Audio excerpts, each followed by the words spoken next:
Hey everybody, this is Jake. Thanks for being here. If you've been around the Woodlands for a while, you know that I'm the son of an immigrant.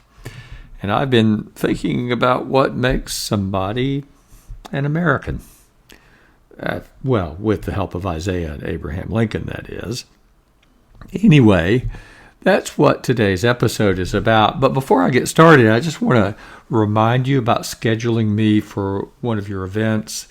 If you'd like for me to participate in a webinar, to lead a retreat, offer a talk, or preach at your event, just give my EA, my executive assistant, Holly Davis, a shout. There's a link for that in the email that you've received, or you can find her at holly@epiwla.org. She'll be glad to respond to your request. We're taking invitation for 2027 right now. Anyway, let's get on with who's really one of us. Bill corrected my pronunciation of Tolkien. He said, it's Tolkien, not Tolkien. I said, Bill, that's just because you're Irish. He laughed and said, well, Jake, that does explain a lot of things, but not this. He was one of my professors, and that's how he said it. We were both still untenured assistant professors and enjoyed eating lunch together. He taught lit. I was a philosopher. Over one of those shared meals, he said something that left me thinking at the time, and that I think has renewed relevance in these unsettling times. He said, you know why we Irish tend to get on so well with you Southerners? We both grew up in a conquered nation. What Bill meant was that we both knew what it was like to grow up in a context viewed as intellectually and culturally inferior by our country's elites. True enough. But it occurred to me that a conquered nation is one that is going through a period where its existential bearings have been disrupted. It will struggle to get a clearer sense of its identity. Who are we, and who is really one of us? What triggered my memory of that exchange with Bill was reading a passage from the prophet Isaiah. It might be familiar to you. My house shall be called a house of prayer for all peoples. And that passage got me thinking about what it must have been like for the Israelites to return to their conquered nation, to Jerusalem, from Babylonian captivity. That's not just a random thought. It's crucial context for understanding the passage and, as it turns out, for finding a way through the social turmoil we're experiencing today.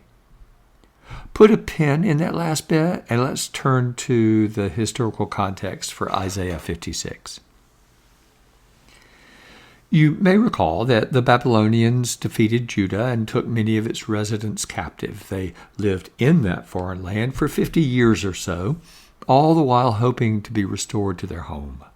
Eventually, Cyrus the Great's Persian armies conquered Babylon, and he decreed that the Israelites could return to their beloved Jerusalem. What they found there was poverty, sickness, and destruction. The city's walls had been destroyed, and the temple lay in ruins. They would have to start all over, and at the foundation of this reconstruction project was an existential question. Who are we really? Isaiah's answer stands in tension with the response given by Ezra and Nehemiah. And as we'll see below, this biblical tension prefigures the tension we're experiencing as a nation right now. According to Ezra and Nehemiah, what makes someone an Israelite is basically blood and history. To quote Nehemiah, they excluded from Israel all who were of foreign descent. Any man married to a foreign woman was ordered to divorce her. By contrast, Isaiah was saying that faithfulness to the covenant with God defines anyone and everyone as a child of God. They could offer sacrifice in the temple. Whereas Deuteronomy had excluded foreigners and eunuchs from the temple, Isaiah said that God's salvation comes to, quote, the foreigners who join themselves to the Lord, who minister to him, to love the name of the Lord, and to be his servants. Jesus took up similar language. He was teaching a crowd.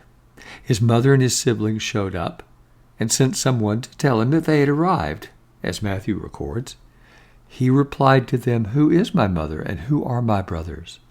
Pointing to his disciples, he said, "Here are my mother and my brothers.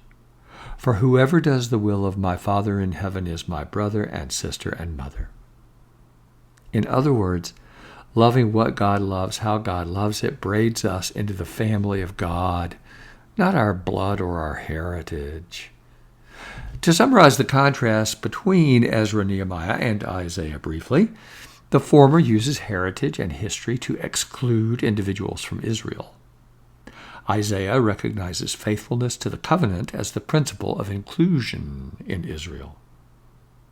We're having a parallel argument now. What makes somebody a real American? Drawing on the work of Yoram Hazani, those in the national conservatism movement insist that citizenship claims should be rooted in ancestral ties to this land. Vice President J.D. Vance has reportedly said as much directly. Those whose ancestors fought in the Civil War have a greater claim to America than any new arrival to our shores. Blood and history, again, is the answer. Lincoln answered differently.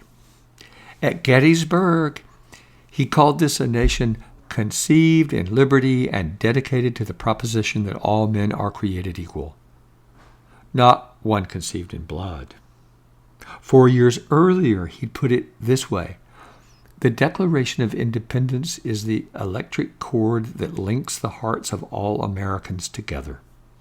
When new immigrants commit to the proposition that all men are created equal, the cord connects them to the founders and to everyone else dedicated to that proposition. There are echoes of Isaiah in Lincoln's vision. And it brings to mind Jesus pointing at a room full of strangers and calling them his mother and his siblings. According to Lincoln, an immigrant is one of us, not because of bloodline or heritage, but because of faithfulness to the sacred ideal that defines us and binds us into one. Each human being is equal in the sight of God. We're not actually living in a conquered nation. Nevertheless, these are tumultuous, uncertain, and anxious times. So we are working out the question of our identity, and it is no surprise that we find ourselves focusing on immigrants. Are they really one of us? Jesus does not provide a detailed immigration policy for us. And for that matter, there are Americans who are not Christians anyway. Nevertheless, he shows his followers the spirit that we should embody in our approach to the question. First, every stranger we meet is already the beloved child of God. It doesn't matter where they came from, how they got here, or what language they speak. Treating them as such is who we are. Second, what makes any person one of us, what makes them American, is not how long they've been here, who their great-grandparents were, or their ethnicity. Rather, it is their faithfulness to our shared ideal of freedom and equality. None of this is to say that we should impose our Christianity on this nation as a whole. However, our faith is more than a merely private matter. Our relationship with Jesus informs how we enter into the public square. And he has taught us to treat strangers as part of the family of God. That's it for this week, folks. If you want to continue on with the spiritual practice, you can find it in the show notes if you're listening at Apple or at Spotify. And if you are listening from the Substack email that you received today or whenever you opened it up, remember it's in there too. You can just go into the email and you'll find that spiritual practice. Again, as I said, that's it for this week, folks. And remember to subscribe if you haven't. I hope you'll join us here at the Woodlands. And remember, everything's free here, folks. Everything is free. But if you would like to participate with many of us in supporting ministry in under-resourced contexts, consider upgrading to a paid subscription. But everything's free. So you decide where you would like to and how you would like to participate. At any rate, I look forward to being with you next time, and until then, be well and God bless.